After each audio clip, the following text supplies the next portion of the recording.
Eu quero saudar a todos com a paz do Senhor Jesus. Meu nome é Antônio Carlos, sou pastor. O meu e-mail é trabalhandoparosenhor@gmail.com.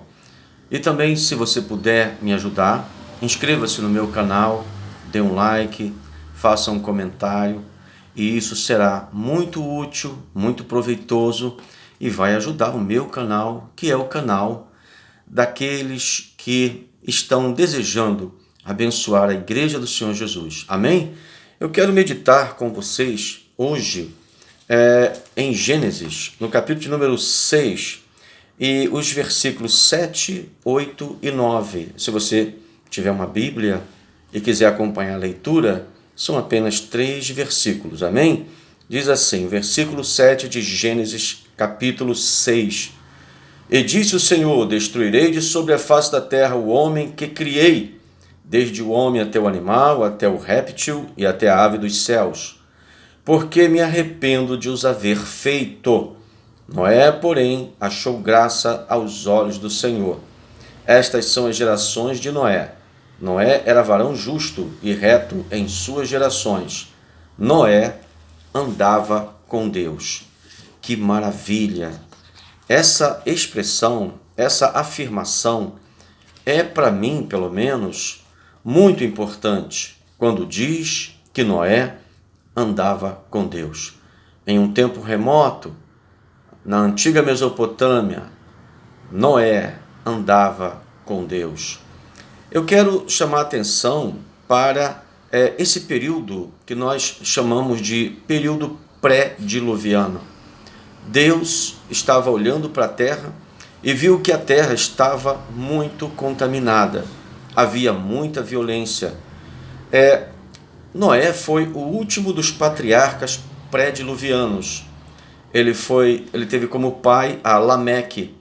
E ele deu início a uma nova era da história da humanidade, conforme Gênesis capítulo 5, versículo 29. E ele também recebeu a ordem de construir a arca, conforme Gênesis capítulo 6, do versículo 14 ao 16. E ele também, conforme 2 de Pedro capítulo 2, versículo 5, ele foi o pregoeiro da justiça. E também foi a partir de 500 anos de idade que ele foi pai. E ele morreu com 950 anos de idade. Observe que a longevidade, ela alcançou a Noé. O que diz 2 de Pedro capítulo 2, versículo 5? E não perdoou ao mundo antigo, mas guardou a Noé, pregoeiro da justiça, com mais 7 pessoas, ao trazer o dilúvio sobre o mundo dos ímpios. Deus não escolheu Noé por acaso. Deus não escolhe ninguém por acaso. Deus não escolhe ninguém sem critérios. O que havia em Noé que fez com que Deus o escolhesse? Havia em Noé um comportamento de justo. E o que é comportamento de justo? É exatamente que Noé não fazia o mesmo que a grande maioria fazia, que todos aqueles além de Noé e sua família faziam. E o que eles faziam? Conforme Gênesis 6 e 3, eles estavam totalmente envolvidos pela violência. A violência é uma das causas de o Senhor tomar a decisão de enviar um juízo, que no caso foi o dilúvio sobre a terra. Existem muitas pessoas que acham que sabem mais do que Deus e são pessoas muito cultas, estudiosas, são pessoas que muitas das vezes fazem pesquisas científicas, históricas, etc. E elas muitas das vezes dizem que não houve dilúvio, etc. Mas nós sabemos que a Bíblia não mente, porque ela é a palavra de Deus. Noé, ele era justo. Veja bem o que diz Isaías capítulo 56, versículo 1. Assim diz o Senhor: mantende o juízo e fazei a justiça, porque a minha salvação está prestes a vir, e a minha justiça a manifestar-se. E ainda, Miqueias capítulo 6, versículo 8. Ele te declarou, ó homem, o que é bom, e que é o que o Senhor pede de ti, senão que pratiques a justiça, e ames a beneficência, e andes humildemente com o teu Deus. Justiça sempre tem a ver com a palavra. Justiça sempre tem a ver com a presença de Deus na nossa vida. Como que Deus pode manifestar a presença dele na vida dos injustos? Na vida dos injustos, Deus manifesta o seu juízo. Mas nos dias atuais, como nós estamos no tempo da nova aliança, a misericórdia do Senhor se renova a cada manhã. E essa misericórdia que tem sido a causa de muitos não serem consumidos. E observe que a Igreja do Senhor Jesus, hoje, no século 21, principalmente agora, no ano 2020, nós temos visto que aqueles que estão realmente comprometidos com o ID do Senhor Jesus estão ganhando muitas almas para o Senhor. Em todos os lugares do mundo, estamos vendo pessoas sendo salvas, sendo curadas milagrosamente pelo poder de Deus. Mas isso não é noticiado pela mídia convencional, porque a mídia convencional, ela não tem, muitas das vezes, na grande maioria, parte com a obra de Deus, e por isso não é interessante para eles falarem sobre esse assunto. Agora, se explodirem uma igreja em algum lugar, rapidinho aparece. Observe, meus amados, que Noé, ele era justo. E a justiça é uma das coisas que Deus, ele olha com muita seriedade. Porque a justiça fala também do caráter de Deus.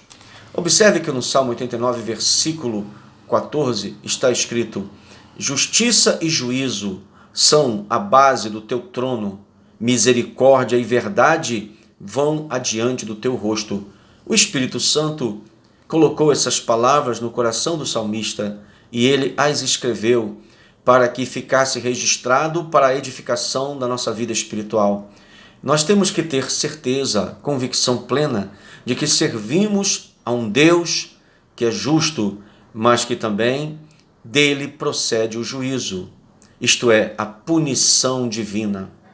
Justiça e juízo são a base do teu trono, mas olha só, misericórdia e verdade vão adiante do seu rosto. Então, todas essas palavras, gostaria de ter tempo para falar sobre essas palavras. Todas essas palavras têm um sentido muito pleno, não tem nenhum sentido vazio, mas um sentido cheio da glória, cheio da sabedoria de Deus. Porque você pode observar que o nosso Deus é justo, mas também é um Deus que não é aquele Deus que tudo pode e está tudo bem, como na compreensão de muitos. Um Deus que é tão amor, que mesmo a pessoa pecando e morrendo em pecado, ela ainda vai para o céu. Isso é na cabeça de alguns que pensam desse modo. Mas a palavra do Senhor é bem clara em relação a pecado, dizendo em Romanos 6, versículo 23, o salário do pecado é a morte, mas o dom gratuito de Deus é a vida eterna por Cristo Jesus. E em 1 João, capítulo de número 1, versículo 8 em diante, se confessarmos os nossos pecados, ele é fiel e justo para nos perdoar os pecados e nos purificar de toda injustiça. Então, nós temos de Deus um kit completo, nós temos de Deus todos os recursos para permanecermos de pé na presença dele. Noé não estava ainda na nova aliança. Noé ainda estava no tempo antes mesmo da nação de Israel existir, pois a nação de Israel procedeu de um dos seus filhos, que ele tinha 3 filhos, Sem, Cão e Jafé. Então, a nação de Israel, ela procedeu dos semitas. Então, observe que Noé, ele estava num tempo muito antes de todos os recursos que nós temos hoje. Por exemplo, Noé não tinha uma Bíblia nas mãos como nós temos. Noé não tinha isso. Então, hoje, nós temos uma época muito boa. Noé viveu em um tempo onde prevalecia a injustiça, a maldade, prevalecia a malícia, prevalecia o adultério, prevalecia todo tipo de pecado e principalmente a violência, gerando muitos homicídios. Agora, observe, Noé não somente ele era justo, mas também ele era reto. E vamos ver, no Salmo 101, versículo 6, diz assim: os meus olhos procurarão os fiéis da terra, para que estejam comigo. O que anda no caminho reto, esse me servirá. O Senhor Deus, quando nos procura, Ele procura-nos segundo a nossa retidão. A retidão é exatamente o contrário da tortuosidade. Uma pessoa que anda no caminho reto é uma pessoa que anda de modo irrepreensível. É uma pessoa que anda de modo a agradar o Senhor. Por isso que está escrito em Provérbios, capítulo 4, versículo 18, mas a vereda do justo é como a luz da aurora, que vai brilhando mais e mais até ser dia perfeito. E ainda, para os que estão em retidão, a Bíblia diz, a Bíblia afirma, Romanos 8, versículo 1, portanto agora nenhuma condenação há para os que estão em Cristo Jesus, que não andam segundo a carne, mas segundo o Espírito. E coisa interessante, não é? A Bíblia fala também em João capítulo 6, versículo 63, que a carne para nada aproveita, mas o Espírito sim. Então a carne para nada aproveita, mas o Espírito para tudo é proveitoso. Então nós temos que viver uma vida no Espírito, sendo guiados pelo Espírito, vivendo na presença do Senhor e não viver como carnais.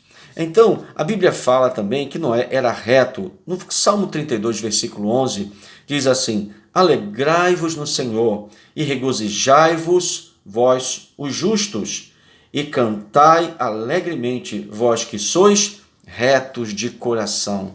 Que coisa linda! Deus, quando olha para você, Deus, quando olha para mim, Ele olha para aqueles que estão com o coração reto, o coração que não há como Deus se entristecer ao olhar para o seu e para o meu coração. Isso é muito importante, porque muitas das vezes as pessoas querem orar, querem pedir poder, querem ir para a igreja, querem ver a unção de Deus, querem ver a glória de Deus, mas estão com a vida cheia de pendências. E essas pendências, muitas das vezes, começam dentro dos seus corações, porque muitas das vezes não querem liberar perdão para alguém do próprio sangue, não é? Não querem liberar perdão para alguém no trabalho, para alguém na faculdade, etc. Então é necessário que você tenha o seu coração limpo, o seu coração totalmente irrepreensível, para que o Senhor possa fazer grandes coisas na sua vida. A Bíblia fala, irmãos, se eu atender a iniquidade no meu coração, o Senhor não me ouvirá. Salmo 66, versículo 18. O que é a iniquidade no meu coração? Por exemplo, é eu não querer perdoar uma pessoa, ou eu abrigar no meu coração coisas que são reprovadas pelo Senhor.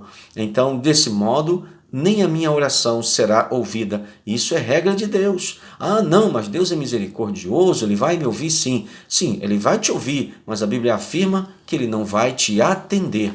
Então isso é muito triste, muitas pessoas que estão como que enxugando gelo, porque nunca se consertam, nunca colocam o altar em ordem. Elias foi no Monte Carmelo, ele desafiou os profetas de Azer, o profeta de Baal, mas a Bíblia fala que antes de ele clamar a Deus, ele reparou o altar. Isso é uma lição de vida espiritual muito preciosa para nós. Temos que ver como está o altar, isto é, como está a nossa vida de comunhão com Deus, se está faltando alguma pedrinha para arrumar nesse altar que é a nossa vida. Nós somos o altar de Deus. Aqui a glória de Deus não somente habita, como o fogo do Senhor desce sobre esse altar e consome, quer dizer, o meu corpo é um holocausto vivo, eu ofereço ao Senhor a cada dia, não é verdade? Então nós precisamos ser o altar de Deus. Aqui a glória de Deus deve habitar, conforme diz a palavra de Deus em 1 Coríntios capítulo 3, versículo 16, que o nosso corpo é templo do Espírito Santo, glória ao nome do Senhor. Quais as causas que deram origem ao prenúncio do dilúvio a Noé? Conforme eu falei a princípio, a primeira causa que deu origem a Deus prenunciar o dilúvio começa em Gênesis capítulo 6, versículo 11, que diz assim: a terra, porém, estava corrompida diante da face de Deus, e encheu-se a terra de violência. Então, hoje, nos dias de 2020, o que nós temos visto nas redes sociais, na televisão, etc., etc., o que nós temos visto? Violência. Nós não temos mais visto violência por dia, nós não temos mais visto violência por hora. A violência agora é por minuto. A cada minuto a violência acontece em várias partes do mundo. A cada minuto acontecem homicídios, a cada minuto acontecem ataques terroristas, a cada minuto acontecem muitas maldades, crueldades nesse mundo terrível. Por esse motivo, Isaías falou pelo espírito de profecia em 24, versículo 5, Isaías: a terra está contaminada por causa dos seus moradores, porquanto transgridem as leis, mudam os estatutos, né, e quebram a aliança eterna. Então há uma contaminação na terra. Aqui também diz que uma outra origem que fez com que Deus pronunciasse o dilúvio, não somente a violência, mas também a poligamia. Parece que nos anos agora de 2020, nesse século 21, isso não é novidade, não é verdade? Poligamia não é novidade. Gênesis capítulo 6, versículos 1 e 2 diz assim: e aconteceu que, como os homens começaram a multiplicar-se sobre a face da terra, e lhes nasceram filhas. Veja bem, versículo 2: viram os filhos de Deus que as filhas dos homens eram formosas, e tomaram para si mulheres de todas as que escolheram. Aí fica a critério de cada um. Quem sabe um ficou com 5, outro ficou com 10. Houve até um homem, um rei, filho de Davi, Salomão. Sabe quantas mulheres ele teve? Ele teve 700 princesas e 300 concubinas. Ele teve só 1000 mulheres. Então, veja por aí como que ainda havia sequelas desse tempo, mesmo depois do dilúvio. Salomão é muito depois do dilúvio, de as águas baixarem, etc. E esse espírito continua agindo nos dias de hoje. Tem muita gente hoje que não quer viver somente na monogamia, mas querem viver na poligamia. Existem até alguns jornais que falam de pessoas que durante suas aventuras amorosas conseguiu ter 5.000 mulheres. 5.000 mulheres. Um jogador de futebol famoso dizendo no noticiário que já esteve em contato com 5.000 mulheres. Outros falam com 3.000, outros falam com 1.000. Um dia, se eles não se arrependerem de seus pecados, darão contas a Deus, mas em um lugar sombrio, onde não existem mais aplausos, onde não existe mais alegria, paz, onde não existe mais nenhuma esperança para nada. Ali não existe mais misericórdia e nem compaixão. Eu estou me referindo à perdição eterna, conforme está escrito em Mateus capítulo 10, versículos 28, e ainda no Salmo 9, versículo 17, e ainda Provérbios capítulo 9, versículos 17 e 18. Então é muito triste as pessoas viverem uma vida com coisas pecaminosas escondidas. A Bíblia fala em Provérbios capítulo 9, versículo 17, as águas roubadas são doces e o pão comido às ocultas é suave, mas não sabem que ali estão os mortos e os seus convidados nas profundezas do inferno. É o que está escrito na Bíblia. Isso não pertence à igreja fulana nem ciclana, é o que está escrito no texto sagrado. E temos que levar isso muito a sério, porque a palavra de Deus ela sempre será para os que têm temor de Deus, só e somente só para os que têm temor de Deus, lâmpada para os pés e luz para o caminho. Salmo 119, versículo 105.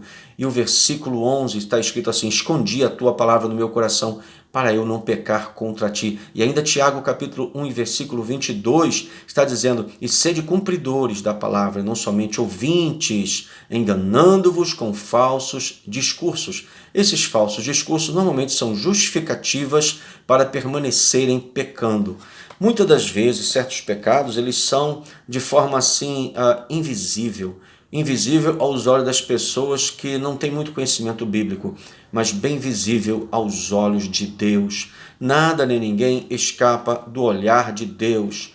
Então nós sabemos que a violência e a poligamia, elas de certa forma protagonizaram as cenas que deixou Deus indignado e fez com que ele tomasse a decisão de enviar o juízo do dilúvio no tempo pré-diluviano, não é verdade? No tempo pré-diluviano ele veio como isso como base para enviar o dilúvio. Agora veja bem, qual foi a terceira causa que fez com que Deus pronunciasse o dilúvio a Noé? Qual foi a terceira causa? Rejeição a Deus. Rejeição a Deus. Gênesis capítulo 6, versículo 3. Então disse o Senhor: não contenderá o meu espírito para sempre com o homem, porque ele também é carne, porém os seus dias serão de 120 anos. Tem até muita gente dizendo que Noé levou 120 anos para construir a arca. Isso não é verdade. O texto não fala que a arca levou 120 anos para ser construída. Está dizendo apenas que Deus determinou que a idade do homem sobre a terra seria 120 anos, tá certo?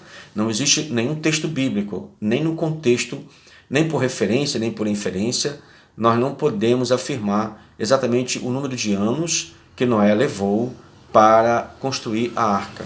Então existem muitos pesquisadores, estudiosos, pessoas que ficam pesquisando, mas ninguém chegou a conclusão nenhuma até o dia de hoje.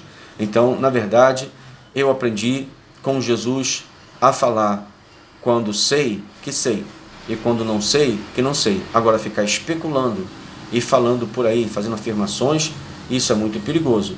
É melhor nós dizermos a verdade, porque não há como, textualmente falando, sabermos exatamente o número de anos que Noé levou para construir a arca. Quem tiver dúvida, leia e releia todo o livro de Gênesis, principalmente aqui no capítulo 6 em diante. E aí você vai chegar à mesma conclusão. Não existe texto bíblico que afirme quantos anos a arca levou para ser construída. Amém?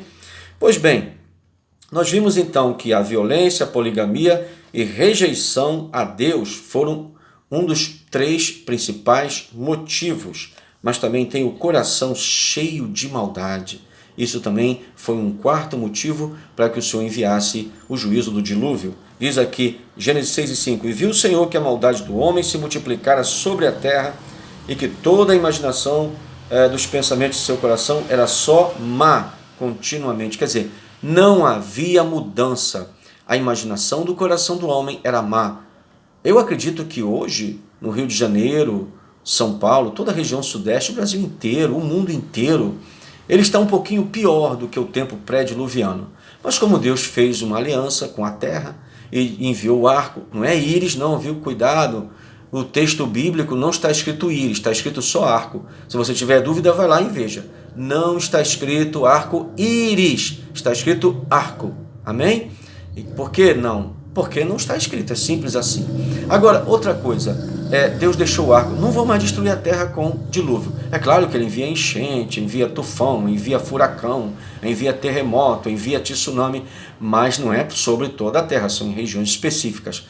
Porém, ele está cumprindo. Só que ele vai fazer um pouco pior agora, né? O juízo de Deus sobre a terra vai ser bem pior. Primeiro, ele vai arrebatar a igreja, conforme 1 Tessalonicenses, capítulo 4, versículos 16, 17 e 18. Primeiro, ele vai arrebatar a igreja. Segundo, na cronologia bíblica, depois disso, vamos ter um período de falsa paz de 3 anos e meio. Isso para não falar de um cidadão chamado Anticristo, que vai ser um grande líder mundial. Provavelmente vai surgir na ONU, não é? Porque a Organização das Nações Unidas é que tem o maior peso em todo o planeta. Então, provavelmente vai surgir na ONU. Nem creio que ele vá surgir na OTAN. Eu creio que ele vai surgir na ONU, mas não estou afirmando isso. Mas, no meu entender, é o mais lógico.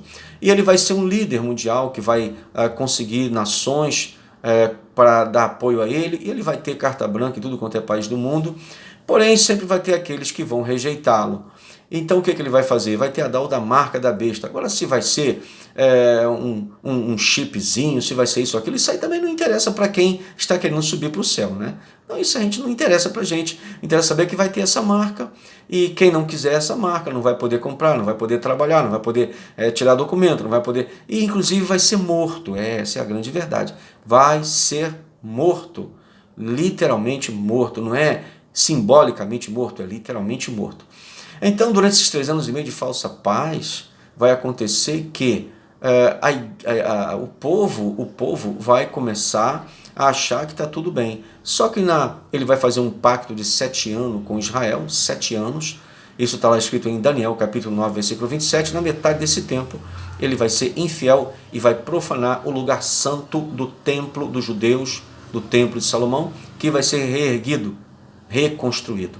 Então, eles saberão que ele não é o Messias, e sim o Anticristo, ou isto é, o não Messias, o Messias falso. Então eles vão fugir, mas ainda assim o Anticristo vai matar literalmente 2/3 da população de judeus. É muito sério, né? Aí sim, começa o juízo de Deus. Os 7 selos da ira de Deus serão abertos nesse segundo período de 3 anos e meio que nós chamamos, que a Bíblia chama de grande tribulação. E serão tocadas as 7 trombetas da ira de Deus e serão derramadas as 7 taças da ira de Deus. Pois bem, Isso tudo vai acontecer sim, porque está escrito. Estou já compondo material escatológico para poder trazer um estudo escatológico sério e exegeticamente correto para que ninguém tenha dúvida do que vai acontecer. Já tenho dado esse seminário em algumas igrejas e, graças a Deus, tem sido uma bênção. O meu amado pastor que faleceu, que foi recolhido pelo Senhor, pastor Antônio Gilberto, eu sempre fui aluno dele nessa área de escatologia, e ele era aluno do Espírito Santo, e eu e ele somos alunos do Espírito Santo, então é bênção total, ampla e restrita, é bênção mesmo, é o Espírito Santo no negócio. Aleluia! Agora nós vemos que o coração deles estava cheio de maldade. Recapitulando, uma das causas que deu origem ao prenúncio do dilúvio foi violência, poligamia, rejeição a Deus e coração cheio de maldade. Hoje ninguém tem coração cheio de maldade, né? Brincadeira, como tem. Aqui, qual foi a recompensa para Noé e sua família por praticarem a retidão e a justiça? Tem recompensa para quem é justo, tem recompensa e é dada por Deus.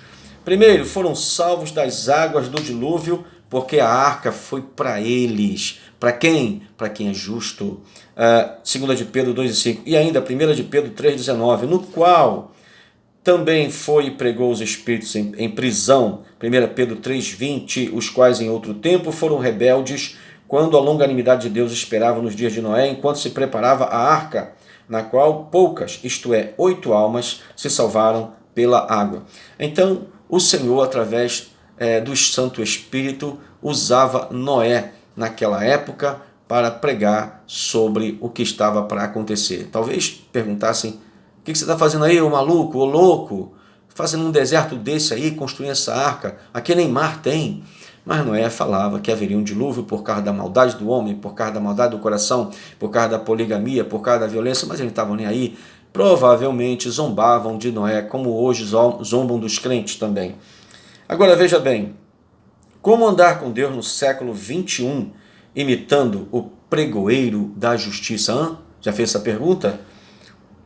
Primeiro, sendo nova criatura, Efésios capítulo 4, versículo 24, e vos revistais do novo homem que, segundo Deus, é criado em verdadeira justiça e santidade. Glória a Deus.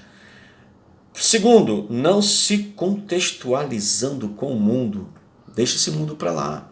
Não se deixe influenciar por ele em nada, ok? Diz assim: não ameis o mundo e nem o que no mundo há. E se alguém ama o mundo, o amor do Pai não está nele. 1 de João capítulo 2, versículo 15. E ainda, tendo temor de Deus. Provérbios capítulo 8, versículo 13, parte A. Diz assim: o temor do Senhor é aborrecer o mal. Não é alisar o mal, não é falar bem do mal, é aborrecer. Tem muitos crentes por aí que não estão aborrecendo o mal, não, estão até agradando. Cuidado, nós temos que aborrecer o mal. E isso é temor de Deus. Muito bem, número 4, amando a Deus. João capítulo 14, versículo 21. Aquele que tem os meus mandamentos e os guarda, esse é o que me ama. E aquele que me ama será amado de meu Pai. E eu também o amarei e me manifestarei a ele. E ainda, reprovando tudo que Deus condena. Efésios capítulo 5, versículo 11. E não comuniqueis com as obras infrutuosas das trevas, mas antes condenai-as. Cuidado com quem você anda, cuidado com o que você fala, cuidado com o que você veste, cuidado com o que você vê, cuidado com o que você faz. Porque a Bíblia diz em Efésios 5,11 para você e eu não nos comunicar com as obras infrutuosas das trevas. O que é infrutuoso das trevas? É aquilo que não dá fruto para Deus, é aquilo que não glorifica a Deus.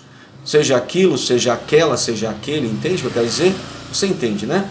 Não comungando com os que estão na contramão com Deus. 2 Coríntios capítulo 6, versículo 14. Não vos ponhais em julgo desigual com os infiéis. Por quê? Que comunhão tem a luz com as trevas? E que comunhão tem o justo com o ímpio? Não tem comunhão nenhuma. A Bíblia fala que nós somos um povo da luz, não um povo das trevas, não é verdade? Viver em paz e santidade também é a maneira de nós vivermos agora. Hebreus capítulo 12, versículo 14. Seguir a paz com todos e a santificação sem a qual ninguém verá o Senhor. Ser submisso ao Espírito Santo. Veja bem que coisa linda. Romanos 8,14. Os que são guiados pelo Espírito de Deus, esses são filhos de Deus. praticar o amor fraternal. João 13:35. Nisto todos conhecerão que sois meus discípulos, se vos amardes uns aos outros. Agora, quais são os benefícios de andar com Deus como Noé? Filipenses capítulo 4, versículo 19. O meu Deus, segundo as suas riquezas, suprirá todas as vossas necessidades, as nossas necessidades, em glória, por Cristo Jesus. Então não se esqueça, andar com Deus como Noé andou, tem vantagem. Na hora do sufoco, Deus coloca você na arca. A arca simboliza o lugar de refúgio, o lugar de proteção, o lugar de vitória, o lugar de salvação, o lugar que Deus programou para você, sua família, para mim, para nós, para todos que têm o temor do Senhor. Que Deus em Cristo te abençoe. Te peço que você não se esqueça, compartilhe essa mensagem com todos os crentes de todas as igrejas evangélicas que você conhecer. Vai ser bom para eles, vai ser bom para todos nós, mas principalmente para o reino de Deus, porque aquilo que é bom deve ser compartilhado, aquilo que é de Deus deve ser compartilhado, aquilo que tem aprovação de Deus, está na Bíblia, deve ser compartilhado, aquilo que edifica as vidas espirituais deve ser compartilhado. Deus te abençoe em nome do Senhor Jesus.